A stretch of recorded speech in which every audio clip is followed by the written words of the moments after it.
Hello, my name is Kim Skarns, and my presentation today is on discussing a culture of nonviolence and the autoethnography that I created to learn more about transitioning from orientations in codependency toward an orientation of authenticity in all of my relationships with myself, with other people, with nature. For the spirit of accessibility, I am female. I have light brownish, blondish hair that's kind of staticky today.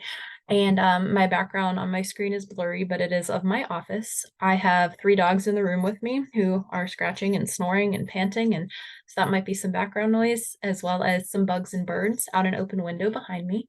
I am not talking from a script because my presentation is really about that authenticity piece and the vulnerability that comes with a little bit of discomfort, but also existing in a nonviolent orientation that to me is very grounding and freeing. And so on this first slide, I have the title of my presentation, my name, and that I am in the Social Foundations of Education program at Oklahoma State University. And once again, I am not going off of a script, but I am going off of some of these slides to help orient you. So what I'm hoping to talk to you about today is my research study, and first off, why I did it. So my purpose toward uh, going more on authenticity to overcome codependency and nonviolence as the facilitator of that is that I noticed that in my life when I was reflecting that a lot of my relationships, my personality, my connections to the world and myself and to other people were more codependent rather than a healthy alternative that I believe exists within nonviolence and authenticity. And so my hope for this study was to shift some codependent habits into nonviolent habits instead, and to examine that journey and reflect on it and learn more about how nonviolence can promote a healthier alternative toward living in myself. And so, to understand this better, I want to talk a little bit about what codependency is, because oftentimes we hear the word codependency and mistakenly think of it as something that maybe it isn't.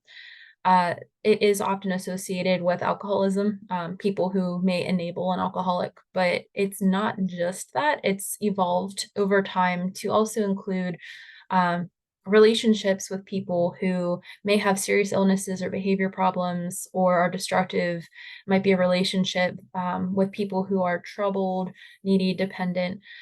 And for me, my behavior then in those relationships, how I behave as a result of these other people, and really narrowing in on it being about a person who lets another person's behavior affect them and then become a little obsessed with controlling other people's behaviors, maybe out of anxiety, maybe out of a need to save them and save the world. But when we're doing it, us codependents, we call it being helpful. And so being helpful has been a go-to for me when defending behaviors that just often were not logical. And so the reason I chose nonviolence as a way to do this and a way to overcome that codependency is because nonviolence, as quoted here on this slide, is power in living beings. It's a creative energy that we can rely upon in our interactions with others. It's a force. It's not passive. It's not passivism or peace. It really is a force for goodness in this reality where we orient from love in a positive and healthy way, even in situations that may not be positive or in situations that may be fraught with conflict. When orienting from nonviolence, we are at that interconnectedness focus. We're looking for a way to um, harmonize tensions and differences and really learn to come together in the spirit of connection with ourselves, not ignoring our needs, with other people, and also with nature and the world around us, which I think is often forgotten in a lot of codependent behaviors.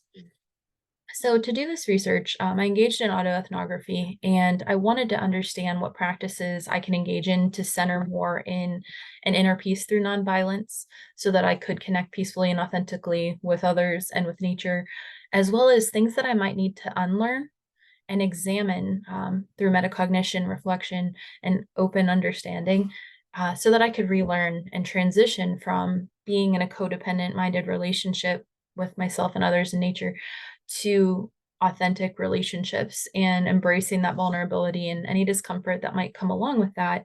And so, theory and methodology. Some theory that I looked through is a lens through Ingold, Tim Ingold. He references living within the minor key, and the minor key orientation really looks at learning that is anxious and unsettling and inquisitive and not having necessarily to have a default answer, but being able to recognize what's unsettling and then pick at it a little bit and figure out why. Where am I anxious? Why am I unsettled? And using that inquisition to better orient myself. So I felt like that was a really good theory to operate from when looking at ways that maybe some uncomfortable truths about myself could better support me with growth toward nonviolence. I also look at Paulo Freire's need to recognize raising critical consciousness to help individuals resist social oppression and pursue cultural transformation. And that cultural transformation for me was that culture of codependency that I was so ingrained in that I couldn't even see it anymore. Toward that cultural embracement of nonviolence where I feel grounded, I feel capable, and I'm no longer reacting to things around me or the relationships I'm in, the people that are around me, but rather I'm able to respond from a place of nonviolence and love and empowerment. And so I used autoethnography because I knew that it would help me describe the cultures I was experiencing, value my relationships with others to determine that. It was like spot on for that. Looking at my self reflection to understand what I was doing in that shift from one culture to another, um, showing what that means when I struggle through those processes, and allowing myself to look a little bit at the balance of like my intellectual self and decision making, but also the emotion and creativity that came in with that. And ultimately, that strive for social justice and making life better, I think, is more applicable in my professional life as an educator. How an orientation of nonviolence can help me achieve social justice and make life better for myself and for others when I stop trying to be codependent in those relationships and when I'm able to help others empower themselves, um, and keeping myself grounded in that nonviolence when doing so. To collect data, I journaled, I engaged in conversations with my spouse, with my peers, my friends, my family, with myself a little bit through that journaling. I did some thematic analysis and interpretation of my journals. I told anecdotes and stories about my life as early as being a child in ways that codependency shaped my world. And how that manifested more as an adult, as an educator, but also in my personal relationships. And then to analyze that data, I looked at the interpretation of my journals and an awareness of my actions and thoughts. And I did this for about 2 months because this project was for a class that I was taking at OSU. And so I had limited time, and I really would like to go further into it at a later date. But for now, um, looking at how does my mindset shift from March to May, looking at themes related to codependency or nonviolence, and taking notes on like were there times where I should have tried to act on nonviolence in a situation but fell back into a codependent habit? What happened? How could I have done that differently? And then connecting what was working and not working as I was trying to build more nonviolent habits rather than codependent ones.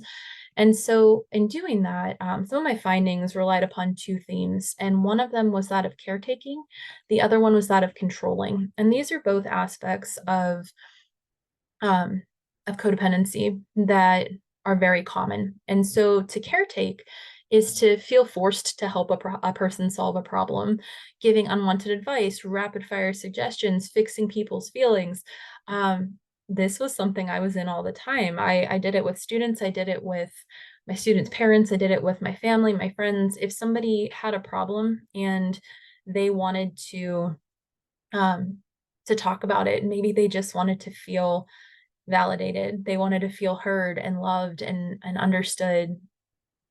I was not doing that. I was instead just jumping into, here's how you could solve your problem. And I was in life coach mode.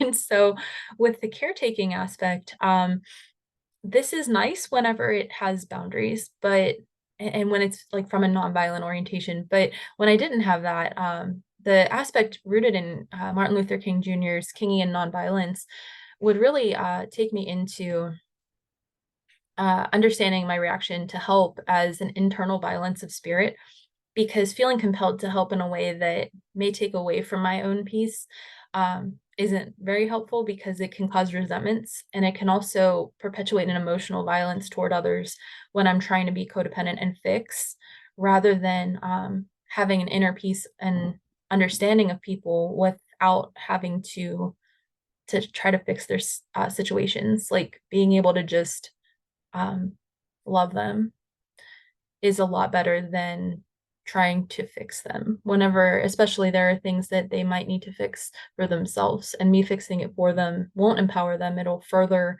perpetuate their problem.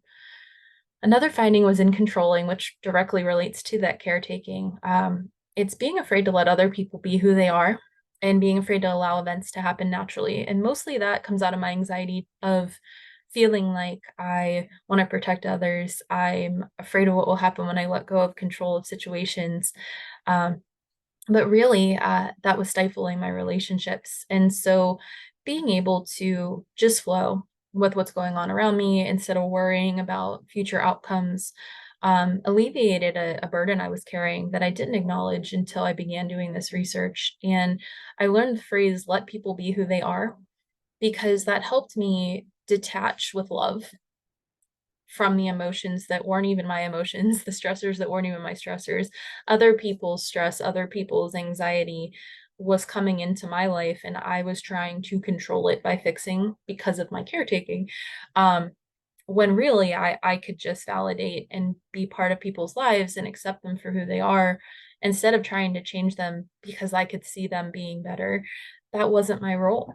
And so I have a journal entry here that I'm not going to read every word of, but it helped me to feel closer to other people and feel stronger in my relationships when I stopped being in my head about how I wanted to engage with others and instead embrace just being in the moment, being um, acting from love, acting from peace, and allowing myself to just observe and love and see what happens next and just enjoy whatever that feeling was, good or bad, just taking it in and letting it be part of me.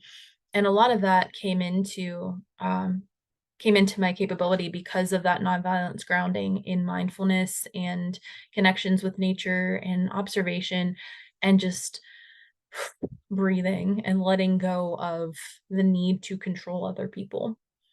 And so some implications for these findings that I came to are that nature does ground me personally, to notice around me and be mindful and just appreciate people for who they are uh, is huge. It's freeing. I think I've said that before, but I mean it. To be in the moment is to let go of any anxieties about the future and also any worries about how the past might be influencing my encounters. Instead, it's just right here, right now. Um, Focus on it, be in this moment, and don't think about the past or the future. Like, just be. And it takes practice, and I don't always succeed. But what has helped ground me is two phrases of let people be who they are, and to ask myself, is this action coming from controlling or connecting right now? Because when coming from controlling, it's probably going to be disrupting that piece. But when coming from connection and connection seeking, that's when I know I'm orienting from nonviolence because I'm grounding in love and a force of connecting with other people. And professionally as an educator, this has really helped me separate myself from my job I'm not my job. I'm not solely defined by my role within my job. And the codependency I had with work was incredibly stressful and unhealthy. I would work weekends, I would work evenings, I would constantly be thinking about my students, my lesson, my reflecting on my lesson. What could I have done better? What was up with this kid today? Do I need to call a parent? Do I need to call DYS? There was so much going on all the time, and I never shut my brain off because I wanted to caretake and control the situation. And instead, I've learned to shift from nonviolence to having healthier boundaries and recognizing that there has to be time to not work and that I am a person outside of work. I'm not just teacher me, I'm not just student me. I get to just be Kim. And so having those boundaries that are healthy and being able to say no to things, recognizing that I don't have to save the whole world in a day. The world is still here. So I have saved a little bit of it every day and I'm heading in a good direction to be helpful. Um, but I don't have to think that every single day my responsibility is to save everything and caretake everyone and control everything, because that's just not logical. And finally, allowing nonviolent advocacy to become a bigger part of my professional life and allowing empowerment of my students through Kingian nonviolence, through Gandhian nonviolence, and looking at how nonviolence really can be a force for transformation and empowerment of people who are marginalized or oppressed. Because I'm coming from a position where I want them to empower themselves, I'm not trying to say, here's how you can do better and giving people solutions. Instead, I'm giving them tools so that they can empower themselves. They can feel at peace in their own lives. That is the goal. I can't do it for them. That was huge. That was a huge professional implication. And so to conclude, I want to acknowledge that we do all want to help one another, but that I can still help in ways that are grounded in my own inner peace and not burning myself out. And so within codependency, I really lost myself and identity in other people because I was so focused on trying to caretake and help. But from nonviolence and mindfulness, connecting more with nature, unplugging from my phone a little bit, really focusing on what who I wanted to be, who I was, and like being in moments of mindfulness and that nonviolent love and hope really helped me center myself to have that inner peace and love first with self, and then focus on how I can connect with others from that same inner love and peace, and not to fix them and not to try to make people be who I think they should be, because for some reason think that I can see them much more clearly than they would see themselves. That's not real. That's not true. Um, Really what we're looking at is trying to center myself from that inner peace and love that is nonviolence and connect with others, letting people be who they are and acknowledging who I am. And then doing all that from peace and love and authenticity, even if there's conflict, even if there's trauma, even if it's not always a peaceful situation, that I can still respond from my own inner peace, even amidst chaos or turmoil or confusion. It's okay that others in the world might be feeling those things, but I don't have to immerse myself in them and try to fix everything all at once. Instead, um, I can just focus on being in that moment, in that mindfulness, and just supporting my connections with others by validating their feelings, loving them, talking with them, dialoguing, and really just connection seeking. And what it all comes down to, I think, is that connection seeking and ability to um, connect with myself and know myself, connect with other people and know other people, and just love them for who they are, appreciate them, gratitude, and then being able to feel all of that and rejuvenate and re-energize with all of that in nature. And so this this autoethnography really supported me with that journey from transforming from codependency and trying to control things and caretake and thinking I was doing this from a healthy place, and just really acknowledging that a healthy place is orienting from nonviolence being authentic, and really just enjoying those relationships that I can foster with myself and others and nature, and that is a really empowering place to be. So, um, with that, I thank you for listening, and I appreciate your time on my presentation today, from a unscripted and authentic place.